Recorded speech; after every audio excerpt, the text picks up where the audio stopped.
欢迎大家来到我的频道，收听造神之地第193集。天马时刻落下帷幕，整座城市肉眼可见的沉寂下来。虽然天上到处乱飘的黑线没有将这里所有的人杀死，却足以让他们安静。除了在街道上喷洒着血液的新鲜尸体外，苟活下来的人正躲在角落中，大口地呼吸着中烟之地恶臭的空气。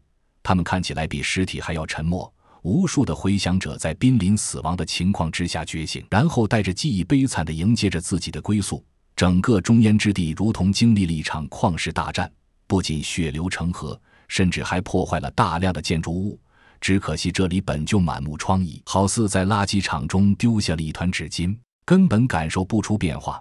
所有人都需要喘息，可唯独中烟之地不需要喘息。对他来说，毁灭众人的天马时刻仅仅是漫长历史当中的一段小小插曲，50一过便会遗忘。一阵由于过度疲而显得有气无力的沉重喘息从一间废弃的建筑物之中轻轻传来。你还好吗？小男孩看着眼前的年轻女人轻声问道。我还好。女人一边喘息一边苦笑了一下，然后伸手擦了擦额头上的汗水。小弟弟，你为什么要救我？小男孩没有说话，又从自己身后的小背包当中掏出了一瓶水递给女人。你喝吗？女人伸手接过瓶装水，感觉眼前的孩子有些奇怪。我叫甜甜，你可以喊我甜甜姐。你叫什么？我是英雄。小男孩伸手扶正了自己脑袋上用报纸折成的王冠，像是在自我介绍，又像是在回答问题。我之所以会救你，正因为我是英雄。英雄。甜甜微笑一声，随后点了点头。他转眼望了一下郑英雄身后不远处已放在墙边的老旧自行车。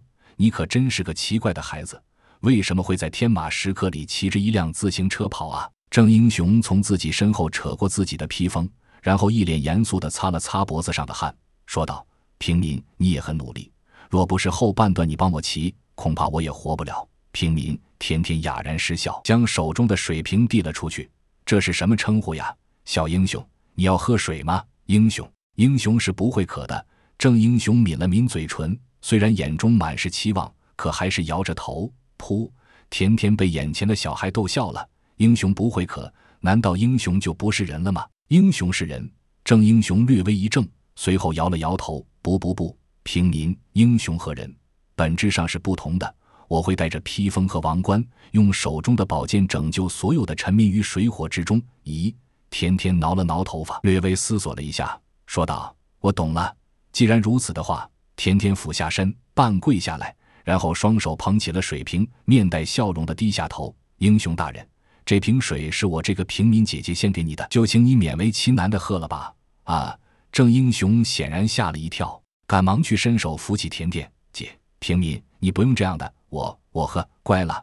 见到郑英雄将瓶子拿过去，甜甜笑着捏了捏他的脸，一直都带有阴霾的表情也在此时舒缓了一些。郑英雄明显是渴坏了，将剩下的半瓶水一饮而尽。在街上遇到甜甜之前，他一直在用自己幼小的身躯蹬着那辆老旧的自行车，虽然几天前也从自己的城市骑到了这里，可那毕竟骑了整整一天，在满是黑线的城市当中连续骑行，躲避1个多小时，对于一个10多岁的孩子来说实在是有些勉强。在他马上就要坚持不住的时候，恰好见到了奔跑到极限的甜甜。二人经历了短暂的交流之后，甜甜让郑英雄坐到了后座，随后自己蹬着自行车骑行了起来。二人刚刚才完全甩掉那些黑线，在确认所有的黑线都已经停止了移动之后，二人才推着已经濒临报废的自行车来到了这间屋子中。这一带的建筑物非常奇怪，放眼望去，所有的房屋似乎都已经损坏了，唯独这一栋还颤颤巍巍的屹立不倒。还说不可呢，傻孩子。甜甜伸手摸了一下郑英雄的头。英雄不喝水的话，你为什么要带着背包和水逃命啊？这是那些猫准备的。郑英雄说道，也是一群很有实力的平民，每个人身上都带着香味。有香味的猫？甜甜无奈地皱起了眉头，似乎不管什么话从这个孩子口中说出来都有点难懂。郑英雄点点头。平民，你人很好，你要小心那个队伍。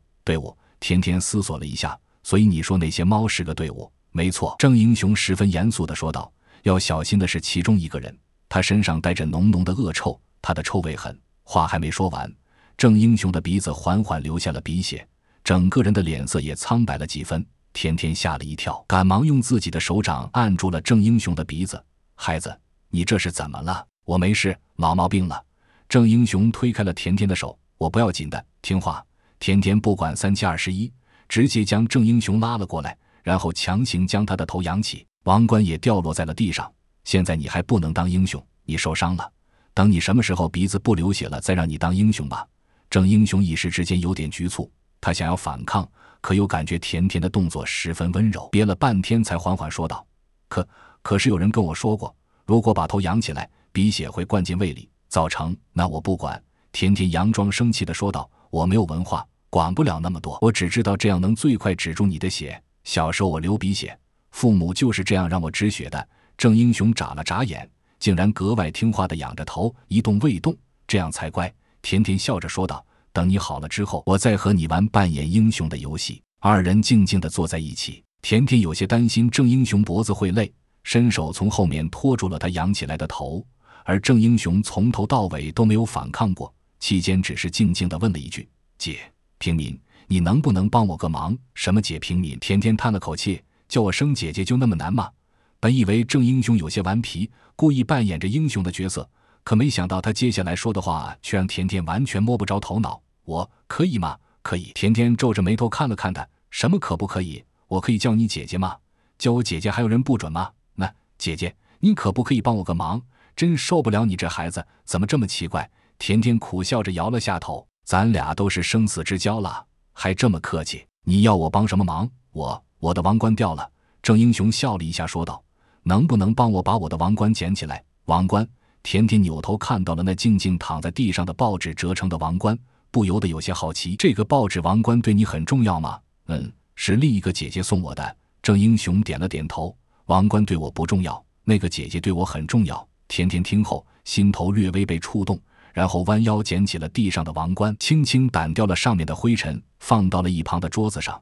这应该是甜甜见过的最离谱的王冠了，看起来像是很多年前就用报纸折好，不仅报纸的纸面有些泛黄，甚至连折角的边缘都染上了黑色。大约1-2分钟，郑英雄的鼻血止住了，他慢慢低下头，看了看甜甜的手，刚才甜甜在慌乱之中用自己的手掌给他按住鼻子，现在也满是凝固的鲜血。姐姐，你的手脏了，你别管我。甜甜伸手在自己的裙子上抹了一把，擦去了部分血液。你好点了？谢谢姐姐。郑英雄微笑一下，但很快就觉得不太妥当，随即收起了笑容。我好了，倔强的小孩。甜甜无奈地摇了一下头。我有个弟弟，和你差不多大。是不是很巧？你有个姐姐，我有个弟弟。甜甜伸手摸着郑英雄的头，上次在天堂口的时候见到你，便觉得你蛮亲切的。天堂口？郑英雄听后若有所思地眯起了眼睛。姐姐，天堂口里也有一个人，身上环绕着严重的臭味，和那个猫的人身上的臭味不同，但都很臭。甜甜不知道该怎么评价眼前的男孩，他似乎总是在聊气味。小弟弟，这里不只是人很臭，连空气都很臭的，为什么你要纠结人身上的气味呢？不，每个人身上的气味都有所不同。郑英雄摇了摇头，像是在跟甜甜科普，有的人身上是清香，而有的人身上是恶臭。甜甜微笑一声，她总感觉眼前的少年像极了自己顽皮的弟弟。那你说说，姐姐的身上是什么味道？郑英雄提起鼻子闻了闻，发现没有任何味道。你的味道还没来？没来。甜甜第一次听这种形容，只能摇了摇头。好吧，小弟弟，你待会儿有地方去吗？我应该要回到猫那里。郑英雄抬起头，姐姐，你以前从来没有听过猫吗？甜甜思索了一下，确实对这个名字没什么印象，从没听过。那你想逃出这里吗？郑英雄又问。甜甜淡然一笑，不想，和我一起走吧。郑英雄拿起自己的王冠重新戴在了头上，那里听起来很适合你。我既然是英雄，就自然要安排每个平民的去处，跟你走。现在嘛。甜甜站起身，捶了捶自己有些酸痛的腿。如果有自行车的话也不是不行，你不要再休息休息吗？郑英雄还未说完话，建筑外面便传来了有人交谈的声音。二人都稍微一怔，顺着窗口向外一看，发现不远处有3个男人正在靠近，2个中年人身后跟着1个年轻人，3人正一边交谈一边向屋内走来。甜甜伸出手将郑英雄默默地拉到身后。虽然在这个地方见到其他人并不奇怪，可陌生人总让人感受到莫名的不安。这黑线居然还有停下的时候，真是难得。其中一个中年人说道，妈的，老子脚都要抽筋了，赶紧找个地方休息一下，老子要把鞋脱了。另一个中年人回道：这地方真奇怪。年轻人也跟着说：方圆几百米的建筑全都塌了，就剩眼前这一栋房子了。走走走，那些黑线看起来一时半会动不了。妈的，老子真的要累死了。三个人靠近建筑物，大摇大摆地推开了门，这才发现屋内的甜甜和郑英雄，双方的神色皆是一愣。啊！领头的中年人率先开口，随后慢慢伸出了手。别紧张，我们不是坏人。甜甜一言不发地将郑英雄护在身后。他见过的人实在太多了，一般情况下不要听对方说什么，而是要看对方做什么。领头的中年男人穿着一件黑色的 T 恤，外面套着一件灰色的西装，头发也仔细梳理过，看起来还算体面。可他身后那个中年男人则只穿了一件破旧的背心，露出了臃肿的胳膊。二人身后站着一个个子很高的年轻人，他身材清瘦，看起来年纪不大，眼神之中还有些许稚气，像是个大学生。甜甜没有跟几人攀谈，只是站起身，拉着郑英雄说道：走吧。郑英雄也点了点头，回头就去拿自己的自行车。哎，等下，等下！穿着背心的猥琐中年人上前挡住二人的去路。甜甜见状，又把郑英雄往身后拉了拉，依然面无表情。怎么？甜甜皱着眉头问道：小姑娘，你怎么见到我们就走啊？我们长得像坏人吗？甜甜泰然自若地摇了摇头，说道：当然不是，几位大哥看起来就不是坏人，只不过我们休息够了，现在要回去了，多见外啊。背心男走上前来拉住了甜甜的胳膊，而甜甜全程都未躲避。妹子，我们真不是坏人，你们就在这休息，我看谁敢动你们。甜甜眯起眼睛看了看眼前的三个男人，他们的表情各不相同，应当都有自己的心思。这么小的建筑物哪能容纳这么多人？甜甜依然微笑着说道：各位大哥，你们休息吧，我们给你们腾位置。嗨！背心男依然死死地抓住甜甜没有松手。大妹子，真的见外了，地方小，你可以坐哥腿上啊。说完他就原地坐下，一只手抓着甜甜，一只手不断地拍打着自己的大腿。来来来，喂，老方！身后穿西装的中年男人开口喝止道：别动手动脚的，老毛病什么时候能改？听到西装男人的话，被称作老方的男人立刻松开了手，然后回头笑道：嗨，我这不跟妹子开个玩笑吗？你俩知道的，我就是爱开玩笑的人。西装男人径直走进屋子，然后环视了一下屋内的环境，在确定没有其他人之后，也缓缓地坐了下来。妹子，对不住啊。他抬头对甜甜说道：我们不想骚扰你们的，你们自便。好，谢谢了。甜甜感觉这个穿西装的男人似乎还能够沟通，随即点头示意，然后拉着郑英雄。郑英雄也回头拿上了自己的背包。二人穿过三个男人的身旁，正要离开的时候，西装男人却忽然开口了：等等！甜甜微微一怔，随后回过头，发现他正盯着甜甜放在地上的塑料水瓶。哦，妹子，西装男笑道：我没有什么别的意思，刚才看你们在喝水，只是想问问还有多余的水吗？眼前三个男人皆是汗流浃背的状态，此时的一口水对他们来说比黄金还要珍贵。甜甜顿了顿，俯身下来问道：郑英雄，小弟弟，你那里还有水吗？郑英雄听后认真地从后背拿下了背包，然后仔细地翻了翻，随后抬起头说道：没了。甜甜点点头，抬眼对西装男说道：大哥，对不起了，我们只有一瓶水，行，把包留下，走吧。西装男说道。简短的一句话让甜甜一怔，但他很快反应过来，跟郑英雄对了个眼神之后，将他的背包从后背拿下，小心翼翼地放在了地上，说道：包里有些吃的，你们要的话就拿去，我们先走了。姐姐，那没关系。甜甜开口打断了郑英雄，然后伸手摸了摸他的头，这几位叔叔伯伯也要吃东西的，既然我们还不饿，就先给他们吃吧。甜甜的话铿锵有力，像是在跟郑英雄说，也像是在跟几个男人表明自己的态度。郑英雄非常识趣的点了点头，随后也不再说话。二人推着自行车就要出门，自行车也留下。领头的西装男人又说道：甜甜这下才发现三个人当中最不好惹的人，既不是那个高个子的年轻人，也不是那个穿着背心的猥琐男，反而是这个看起来一脸正直的西装男。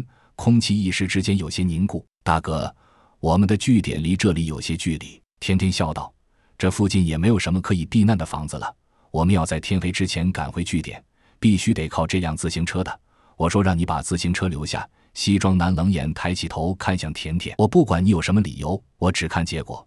甜甜知道自己和郑英雄势单力薄，只能乖乖地将自行车倚靠在墙边，然后转过头试图和男人沟通。这辆自行车已经很老旧了，连2个成年人都无法搭载，估计也只有我和这个小朋友可以用。你们有3个人，确定要吗？甜甜的一句话同时表明了多个客观问题，并且巧妙地将一根针插在了3人之间。此时众人都不知道接下来的黑线是否会再次移动，而对方有3个男人，自行车只能由1人骑乘。如果西装男人真的是3人的领袖，但凡经过思考，应该知道最好的办法就是让自己将自行车骑走。一旦出现僧多肉少的局面，众人为了活命自然会大打出手，这便是拿人性考验友情的下场。你，西装男人不知道是不是看破了甜甜的伎俩，只是眯起眼睛望着他一言不发。我知道了。甜甜不给对方太多反应时间，立刻开口说道：自行车给你们，我们走了。绑上。西装男人说道。啊！甜甜一怔，穿着背心的中年男人就已经兴高采烈地冲了上来。哈，我早就等不及了。他伸出油腻肮脏的手，冲着甜甜的胳膊抓去。姐姐小心！郑英雄见状不妙，立刻将甜甜向身后一拉，随后大步踏上前去，抽出了自己腰中的宝剑，猛然一挥。只可惜宝剑是用软趴趴的报纸折成的，当他狠狠地抽在男人腿上的时候，甚至连他裤子上的褶皱都没有打平。滚你妈的！背心男一巴掌将英雄打倒在地，随后抬脚就踹了过去。你以为还在外面呢？你以为这还有人惯着你这种熊孩子呢？郑英雄被打倒在地，却依然一脸坚毅地抓着手中的短剑，一声未吭。背心男用力地踹着他，而他却一步一步平爬向自己的王冠。熊孩子，熊孩子！看见被称作老方的背心男越来越用力，甜甜壮着胆子叫了一声住手。老方气喘吁吁地停了下来，而郑英雄也终于咳嗽出声。看起来刚刚他一直在咬着牙硬挺。他第一时间爬过去抓住了自己的王冠，然后小心翼翼地折起来塞到了口袋里。3个男人抬起头看向了甜甜，而甜甜也知道如果动起手来，自己无论如何都不是对手。只见他咬了咬嘴唇，面色平淡地说道：你们让那个孩子走，接下来你们叫我做什么都可以。姐姐！郑英雄抬头不可置信地望着甜甜，你才应该快走，我是英雄。好啦，今天的故事就先讲到这里，欲知游戏后续如何，且听我明日继续。